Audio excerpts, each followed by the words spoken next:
America ने भारत को javelin anti tank मिसाइलें बेचने की मंजूरी दे दी है। ये वही मिसाइलें हैं जो यूक्रेन युद्ध में रूस के बड़े बड़े टैंकों को आसानी से तबाह कर रही हैं। अमेरिका की डिफेंस सिक्योरिटी को ऑपरेशन एजेंसी ने बुधवार को यह ऐलान किया। कुल डील की कीमत करीब $93 मिलियन है। इस डील में दो मुख्य चीजें शामिल हैं। जेवलिन मिसाइल सिस्टम, कीमत करीब $45.7 मिलियन। एक्सकैलिबर प्रिसिजन गाइडेड तोप के गोले, कीमत करीब $47.1 मिलियन।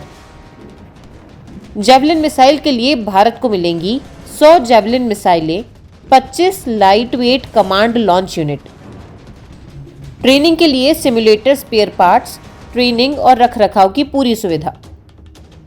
एक्सकैलिबर के लिए 216 गोले मिलेंगे जो जीपीएस से चलते हैं और बहुत सटीक निशाना लगाते हैं। जेवलिन एक portable anti tank guided missile है। इसे अमेरिका की दो बड़ी कंपनियां लॉकहीड मार्टिन और आरटीएक्स मिलकर बनाती हैं। इसकी खास बातें: फायर एंड फॉरगेट, सैनिक मिसाइल छोड़ता है फिर भाग सकता है। मिसाइल खुद निशाना ढूंढकर ऊपर से टैंक पर हमला करती है। टैंक का ऊपरी हिस्सा सबसे कमजोर होता है, इसलिए एक ही वार में टैंक खत्म। रेंज करीब 4 किलोमीटर तक मार सकती है, नई वाली और दूर तक जा सकती है। वजन सिर्फ 22 किलो, एक सैनिक आसानी से कंधे पर लेकर घूम सकता है। पहाड़ों में भी काम आती है। 2 मोड, ऊपर से हमला या सीधा हमला, बंकर या हेलीकॉप्टर पर भी इस्तेमाल हो सकती है। 2022 से यूक्रेन को अमेरिका ने हजारों जेवलिन मिसाइलें दी। यूक्रेनी सैनिकों ने इनसे रूस के T-72, T-90 जैसे मजबूत टैंकों को सैकड़ों की संख्या में उड़ा दिया।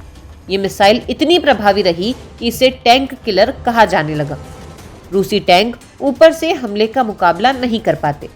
यही वजह है कि पूरी दुनिया में इसकी तारीफ हो रही है। भारत की सेना को पहले से कुछ जेवलिन मिसाइलें हैं, लेकिन अब नई मिलेंगी तो स्टॉक बढ़ेगा।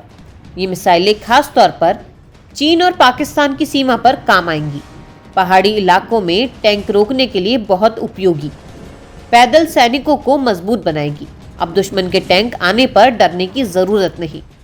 अमेरिका ने कहा कि यह डील भारत अमेरिका की दोस्ती को और मजबूत करेगी। इससे हिंद महासागर और दक्षिण एशिया में शांति बनी रहेगी। क्षेत्र में ताकत का संतुलन नहीं बिगड़ेगा। अभी अमेरिकी संसद को 30 दिन का समय है। अगर कोई आपत्ति नहीं हुई तो डील पक्की हो जाएगी। भारत भविष्य में जेवलिन को भारत में ही बनाने की भी योजना बना रहा है।